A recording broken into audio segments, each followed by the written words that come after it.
अगर मोदी और फडणवीस और मोहन भगवत ये चाहते हैं कि भारत को एक रंग में रंग दिया जाएगा, नहीं, भारत एक रंग में नहीं रंगेगा। ये भारत रंगीन था और हमेशा रंगीन रहेगा इंशाअल्लाह ताला। कि अगर कोई मुसलमान वक्फ औलाद करेगा तो बच्चियों का हक नहीं मार सकता। आप कौन है बताइए आप? मैं तुम्हारी तारुफ का या तुम्हारी तारीफ का या तुम्हारी दाद का मोहताज नहीं था, ना कभी होऊंगा इंशाअल्लाह ताला। मैं अल्लाह का मोहताज था, अल्लाह का ही मोहताज रहूंगा। तुम कब तक ताकतों से डरोगे? तुम कब तक इन दौलतमंदों से डरोगे? अरे नहीं, इलेक्शन आएगा तो ये लोग पैसों की नहरें बहा देंगे। किसने हराया इम्तियाज जलील को? किसने हराया नासिर सिद्दीकी को? अगर ये दो जीत जाते तो महाराष्ट्र की विधानसभा में लोग पहुंच जाते। जब ये दो पहुंच जाते तो फडणवीस को मालूम था, शिंदे को मालूम था, अजित पवार को मालूम था, अगर इम्तियाज जीत कर आ जाएगा तो इम्तियाज हमारी रातों की नींद हराम कर देगा, क्योंकि ये ना झुकता है ना बिकता है, मां के लड़ता है। दुश्मन हमारे घर में बैठा हुआ है। मीर जाफर, मीर सादिक यही है, यजीद के एजेंट यही हैं, मोदी के एजेंट यही हैं। हमारे ही घर में बैठकर हमको कमजोर करने की तैयारियां में करते रहती हैं। उसको बॉर्डर क्रॉस करना पड़ता, सीमांचल का चिकन हेड बोलते, नॉर्थ ईस्ट सिलचर, उन्हें वहां से निकल के यहां तक आ गया। आप सो रहे थे मोदी? अमित शाह क्या कर रहे थे? पेंटिंग कर रहे थे। जब तक अल्लाह जिंदा रखेगा हम इंसाफ की लड़ाई लड़ेंगे। जब तक अल्लाह जिंदा रखेगा हम इन मजलूमों को लीडर बनाएंगे इंशाअल्लाह ताला। हमारे दिलो दिमाग में यह सवाल पैदा होता है कि अल्लाह, फलस्तीनियों पर इतना बड़ा जुल्म हो रहा है, जहां पर आज तमाम लोग कह रहे हैं कि 60,000 लोग नहीं मारे गए, 2 लाख फलस्तीनी मारे गए। 2 लाख, क्योंकि 2 लाख मिसिंग है। अब मिसिंग का मतलब वो किसी बिल्डिंग के मलबे के नीचे है या फिर ऑफिशियली उनका जिस्म नहीं मिला। मगर याद रखिए,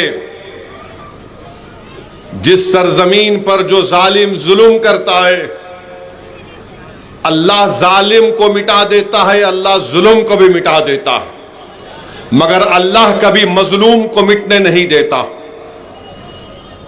ताकतवर अगर ताकत के नशे में जुल्म करता है अल्लाह की बनाई हुई जमीन पर, तो अल्लाह उसको मिटा देता है, क्योंकि सबसे बड़ा ताकतवर अल्लाह है जिसने जमीन और आसमान को बनाया। इस सरजमीन पर अगर कोई जुल्म कर रहा है, जो जुल्म भी हो रहा है, वो मिटेगा, जुल्म मिटेगा और मजलूम कामयाब होगा। अगर कोई फलस्तीनियों को मार कर कह रहा है कि हमने उनको मिटा दिया, मारने वाले मिट जाएंगे इंशाअल्लाह ताला। जो लोग आज उनकी लाशें जमीनों के नीचे हैं, जो मलबे के नीचे पुकार रहे, तड़प रहे, कल देखना तुम इंशाअल्लाह ताला अल्लाह इन्हीं के सरों पर ताकत का ताज रखेगा और अल्लाह इन्हीं से दुनिया में इंसाफ कराएगा। मेरे अजीज दोस्तों और बुजुर्गों, और खास तौर से मेरे गयूर नौजवानों, डरने और घबराने की जरूरत नहीं है। अगर कोई हम पर जुल्म कर रहा है, चाहे जुल्म करने वाला मुसलमान हो, हिंदू हो, कोई हो, अल्लाह जुल्म को बर्दाश्त नहीं करता। अगर जुल्म करने वाले पे अगर कोई मजलूम हिंदू है, दलित है, मुसलमान है, मैं तुमको खुशखबरी दे रहा हूं कि जुल्म मिटेगा इंशाअल्लाह ताला।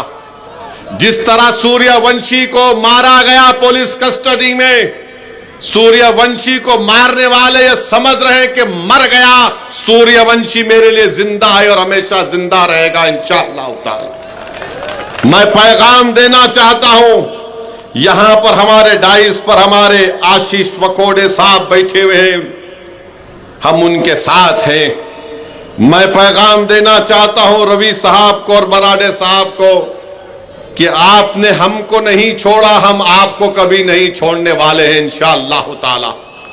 तो मेरे अजीज दोस्तों और बुजुर्गों, मैं बात कर रहा था जुल्म की। करबला के मैदान में 72 शहीद हुए। इमाम हुसैन शहीद हो गए, रसूलुल्लाह सल्लल्लाहु अलैहि वसल्लम के नवासे। वो नवासे जिसके मुंह में रसूलुल्लाह सल्लल्लाहु अलैहि वसल्लम अपनी ज़बान मुबारक रखते थे।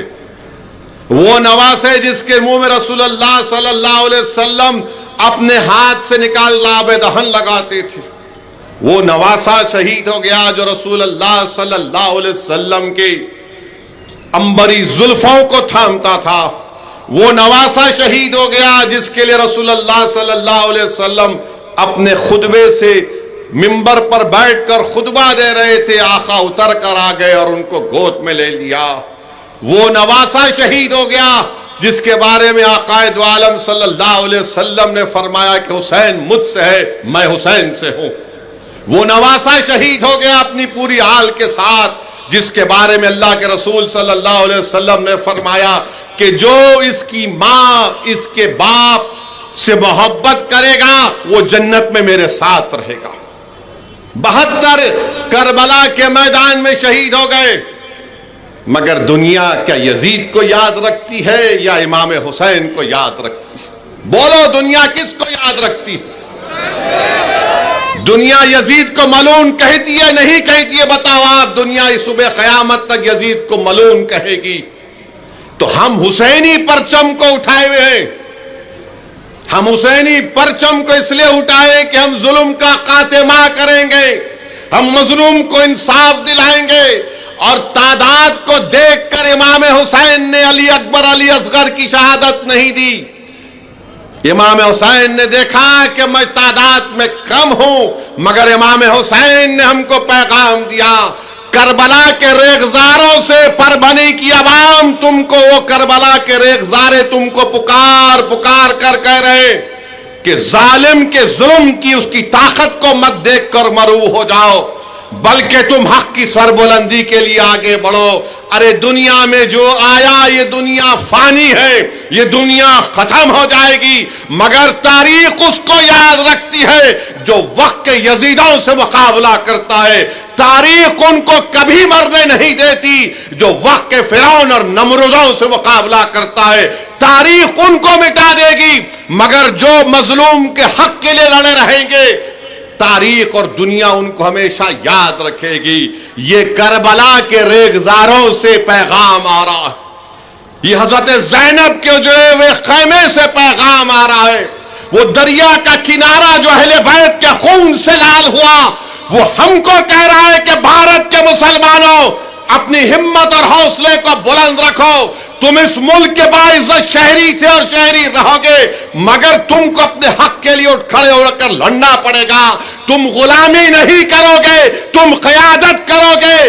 तुम किसी के पैरों के पास नहीं बैठोगे। तुम कुर्सी डालकर सामने आंखों में आंखें डालकर कहोगे कि मुझे भारत के संविधान जिसको बाबा साहेब अम्बेडकर ने बनाया, मुझे मेरा हक चाहिए, मुझे मेरा हक चाहिए। ये पैगाम आपको मैं देने आया हूं।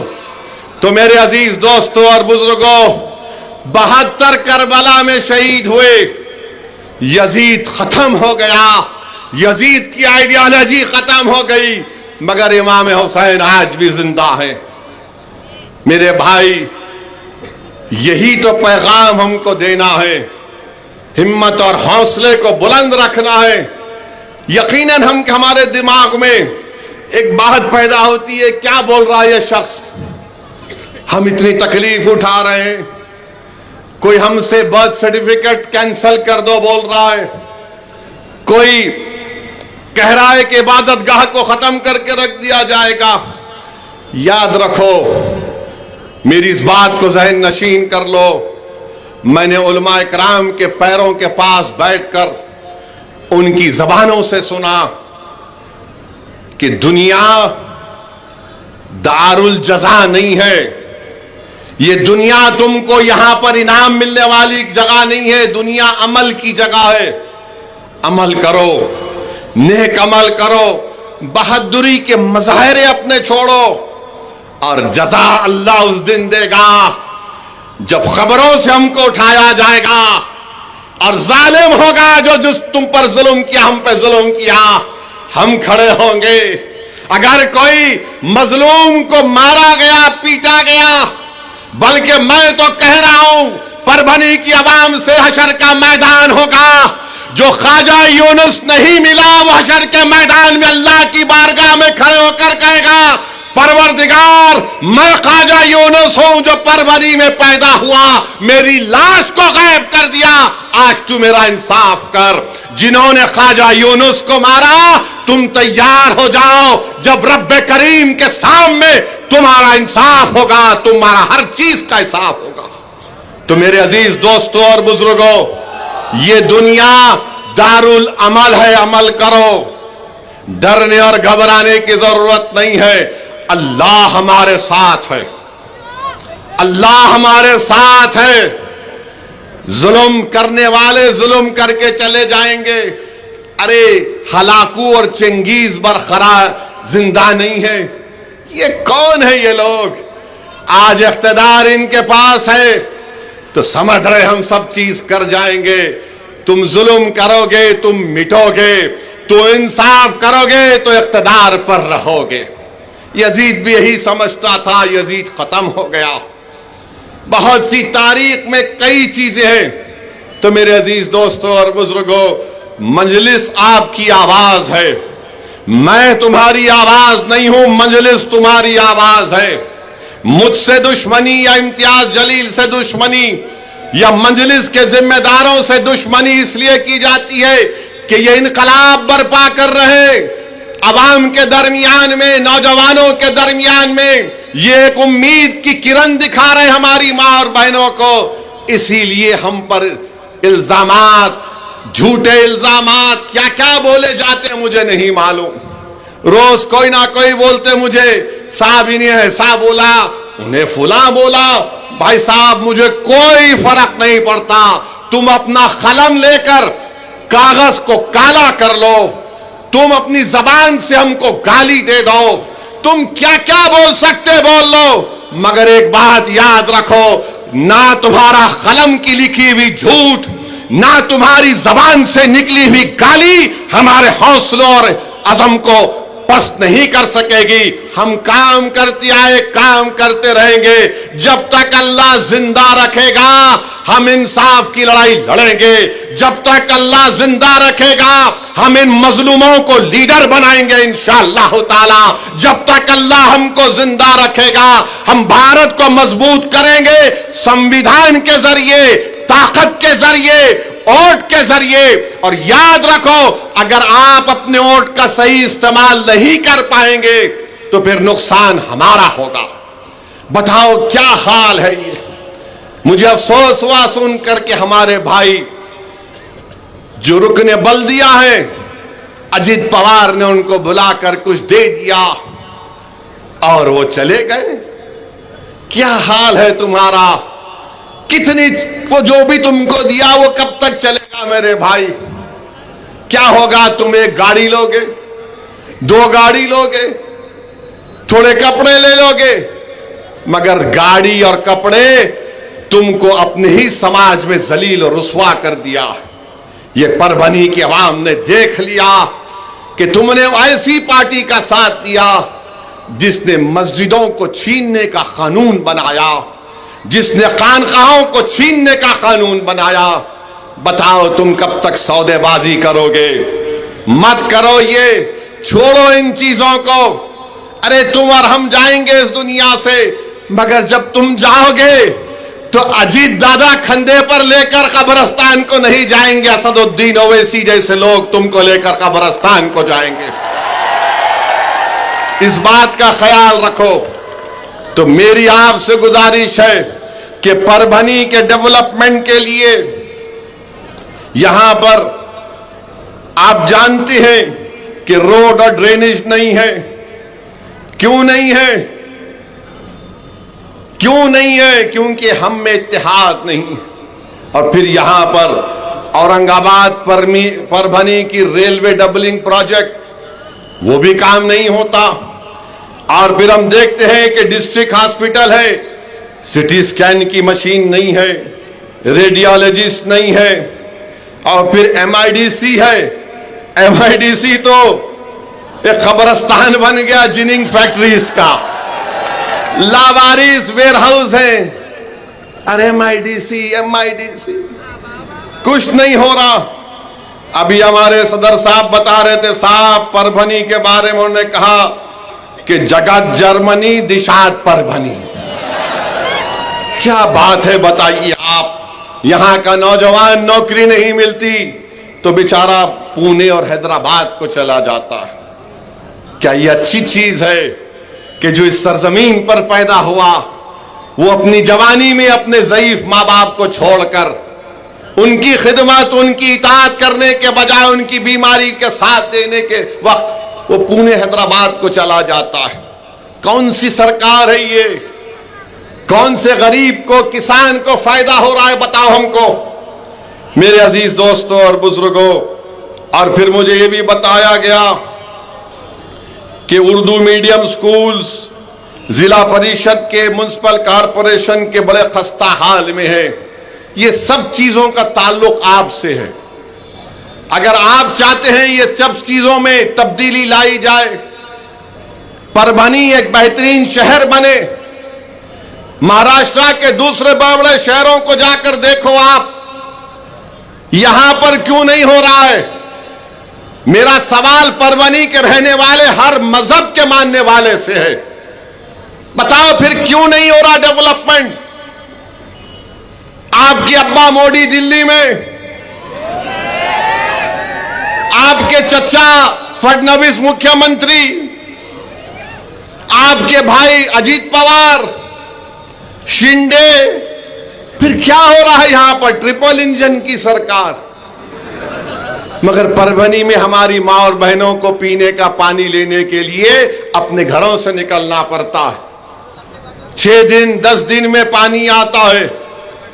मेरे अजीज दोस्तों और बुजुर्गों, ये आने वाले म्युनिसिपल इलेक्शन में आपको अपने इत्तेहाद को मजबूत करते हुए यहां पर अपने वोट का इस्तेमाल मजलिस इत्तेहादुल मुस्लिमीन के हक में करना पड़ेगा। और अफसोस होता है मुझे कि कोई बीजेपी के एक शख्स आकर कह रहे हैं कि परभनी में बांग्लादेशी है। कहां है बांग्लादेशी? मेरे को ही बताओ। परभनी यहां है, बांग्लादेश यहां से मेरे ख्याल से अगर प्लेन में भी गए तो कम से कम 2.5 से 3 घंटे के ऊपर हो जाएंगे। बांग्लादेशी यहां था, उसको बॉर्डर क्रॉस करना पड़ता, सीमांचल का चिकन हेड बोलते नॉर्थ ईस्ट, सिलचर, उन्हें वहां से निकल के यहां तक आ गया। आप सो रहे थे मोदी? अमित शाह क्या कर रहे थे? पेंटिंग कर रहे थे। BSF तुम्हारी, इंटेलिजेंस तुम्हारी, अब उन्हें वहां से निकल के यहां तक आ गया, इनको ख्याल ही नहीं है। ये छोड़ो, कोई बांग्लादेशी परभनी में आने की हिम्मत नहीं कर सकता इंशाअल्लाह ताला। ये भारत की अटूट सरजमीन है। बांग्लादेश बांग्लादेश, अरे कहेगा बांग्लादेश? बांग्लादेश की जब तुम बात कर रहे हो तो सुनो मेरी बात बीजेपी वालों। वो बांग्लादेश में जब से यूनुस आए हैं, बांग्लादेश पाकिस्तान की नेवी के साथ एक्सरसाइज कर रहा है। बांग्लादेश की फौज पाकिस्तान की मुनीर से जाकर मिल रही है। बांग्लादेश ने भारत के बॉर्डर पर एक एयरबेस को बना रहे हैं, चीन बना रहा है। इसकी फिक्र नहीं है तुमको? जरा तो शर्म करो। उस बांग्लादेश को जिसने हमने मुक्ति वाहिनी बनाकर उनकी मदद की थी, आज उस बांग्लादेश में यह हो रहा है। उस बांग्लादेश में यह हो रहा है और तुम परभनी में आकर बांग्लादेशी कहती हो।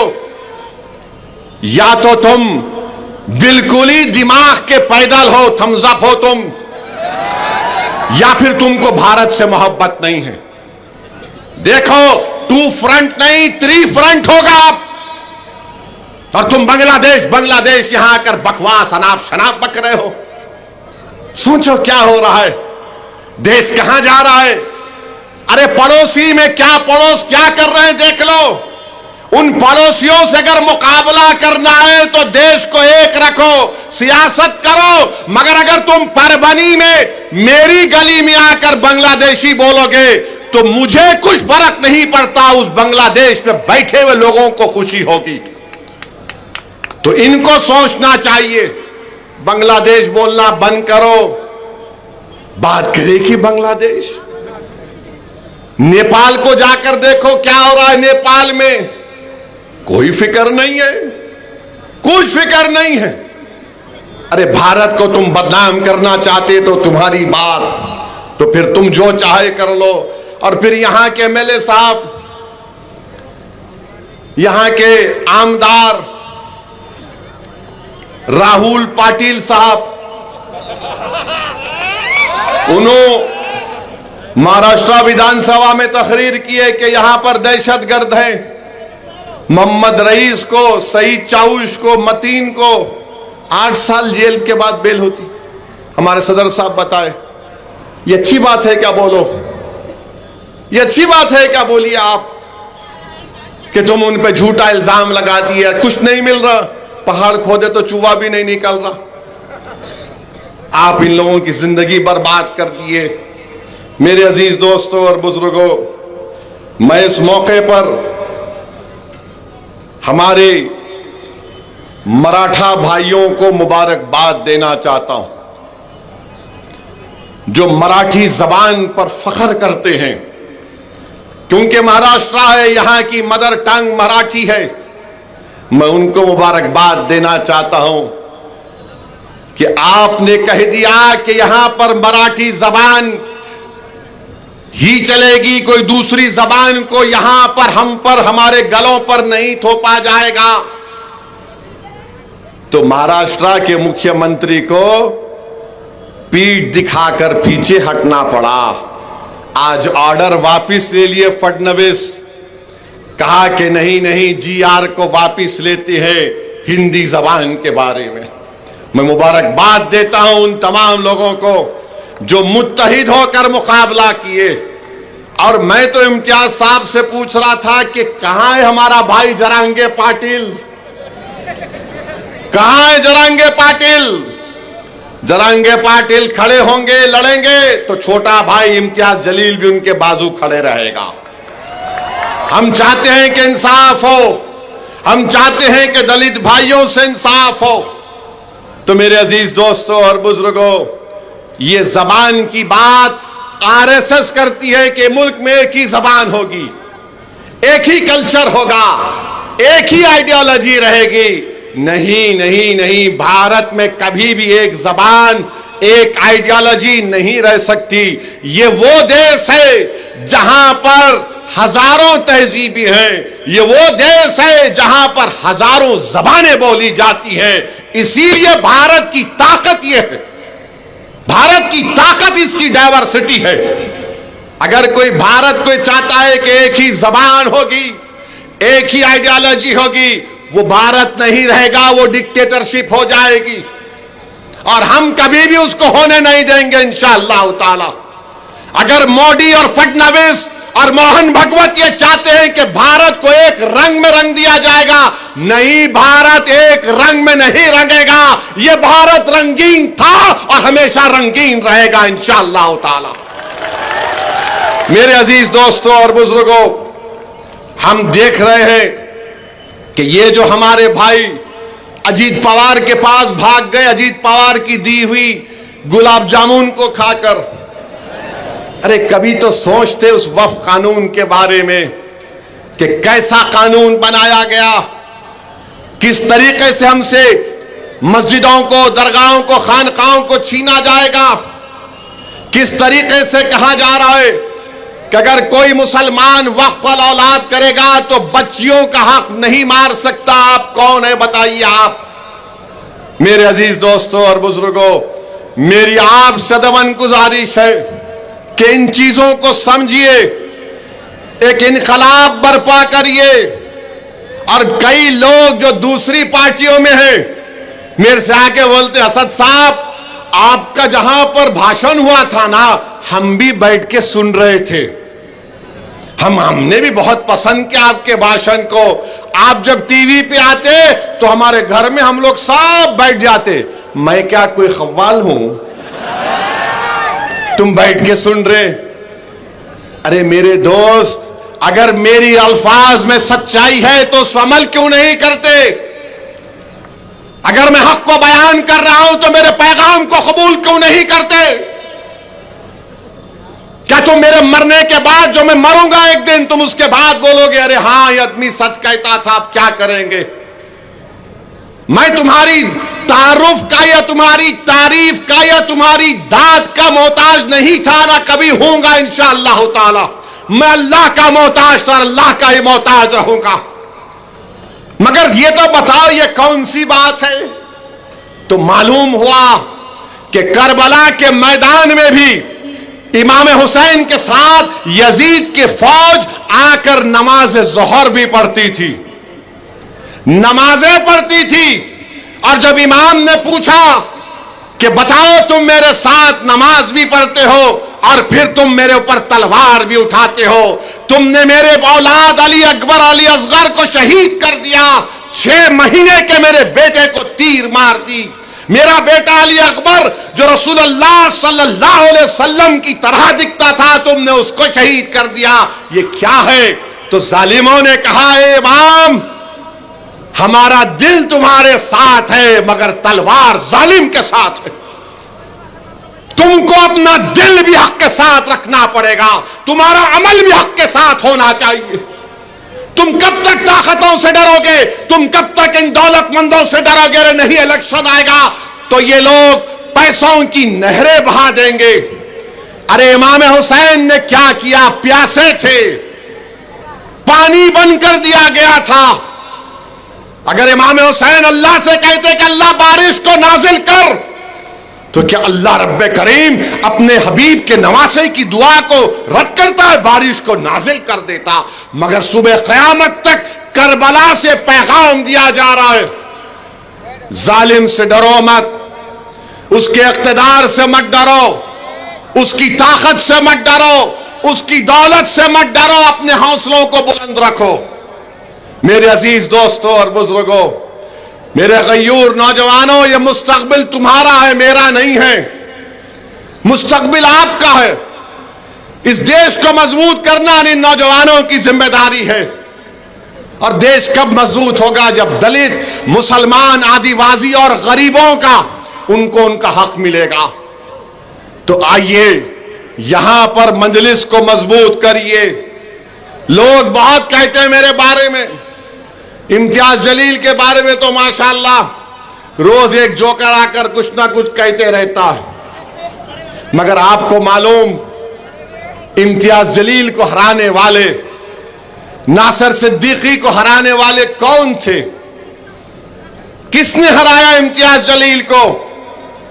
किसने हराया नासिर सिद्दीकी को? अगर ये दो जीत जाते तो महाराष्ट्र की विधानसभा में लोग पहुंच जाते। जब ये दो पहुंच जाते तो फडणवीस को मालूम था, शिंदे को मालूम था, अजित पवार को मालूम था, अगर इम्तियाज जीत कर आ जाएगा तो इम्तियाज हमारी रातों की नींद हराम कर देगा, क्योंकि ये ना झुकता है ना बिकता है, मां के लड़ता है। तो क्या किया सबने? सबने क्या किया? मिलकर इम्तियाज जलील को हरा दिया। सबने मिलकर इम्तियाज जलील को हराया। कितने? 1200 वोट, 1700 वोट, 1700 वोट। और वो जो समाजवादी पार्टी का उम्मीदवार था, वो गद्दार, कितने वोट लिया? वो 20,000, 5,000 वोट लिया। तो याद रखो, दुश्मन हमारे ही घर में बैठा हुआ है, दुश्मन हमारे घर में बैठा हुआ है। मीर जाफर, मीर सादिक यही है, यजीद के एजेंट यही है, मोदी के एजेंट यही है। हमारे ही घर में बैठकर हमको कमजोर करने की तैयारियां में करते रहती हैं। तो मेरे भाई, इन लोगों को पहचानो और अल्लाह के रसूल सल्लल्लाहु अलैहि वसल्लम की हदीस को याद रखो। उलमाए कराम की ज़बान मुबारक से सुना कि मस्जिद है, नमाज की सफ बनी हुई है, और आकाए दो आलम सल्लल्लाहु अलैहि वसल्लम ने फरमाया उन लोगों को देखकर, उखरिज फइन्नका मुनाफिक, निकल मुनाफिक निकल। पहचानो इन लोगों को, इन्हें करो कि सबको फतवा दे दो, बोल दो। पहचानो इन लोगों को। ये लड़ाई मैं अपने लिए नहीं लड़ रहा हूं। मैं नहीं रहूंगा, मैं जमीन की ग़िज़ा बन जाऊंगा, मेरे जिस्म को जमीन के कीड़े खा लेंगे, मेरी हड्डियां जमीन में गल जाएंगी। मगर याद रखो, तुम तो ये नौजवानों, तुम्हारा मुस्तकबिल है ना। तुम लीडर बनोगे, तुम कायद बनोगे, तुम इस वतन की क़यादत करोगे, तुम परभनी की क़यादत करोगे, तुम महाराष्ट्र की क़यादत करोगे। यह हमारा ख्वाब है, यह हमारी कोशिश है। तो इसके लिए आपको मैं दावत दे रहा हूं, आइए और मोहम्मद गौस साहब के साथ मजलिस को मजबूत करिए, और डरने और घबराने की जरूरत नहीं है। जिस तरह मराठी जबान की अजमत के लिए, मराठी जबान की मोहब्बत करने वालों ने फडणवीस को ढकेल दिया पीछे, अगर आप भी खड़े हो जाएंगे तो कोई आपको रोक नहीं सकेगा मेरे भाई, कोई आपको रोक नहीं सकेगा। अगर कोई ये बोलेगा इन्हों क्या बात कर रहे हैं, इन्हों लड़ने की बात कर रहे हैं, मैं लड़ने की बात नहीं कर रहा हूं, मैं ना मरने की बात कर रहा हूं, मैं तुमको जिंदा रहने का एक सलीका बता रहा हूं कि जमहूरियत तुमको इस बात की इजाजत देती है, अंबेडकर का बना हुआ संविधान तुमको इस बात की इजाजत देता है कि तुम एक सियासी ताकत बनो। तुम अगर कोई तुमको मारना चाह रहा तो तुम उसको बचा सकोगे, कोई किसी को जलील करना चाह रहा तो तुम अपने इत्तेहाद और सियासी ताकत पर उसको इज्जत से नवाज सकोगे। कोई अगर हमारे बच्चों के ख्वाब चुकना चूर कर रहा है तो तुम उन बच्चों के ख्वाबों को पूरा करोगे।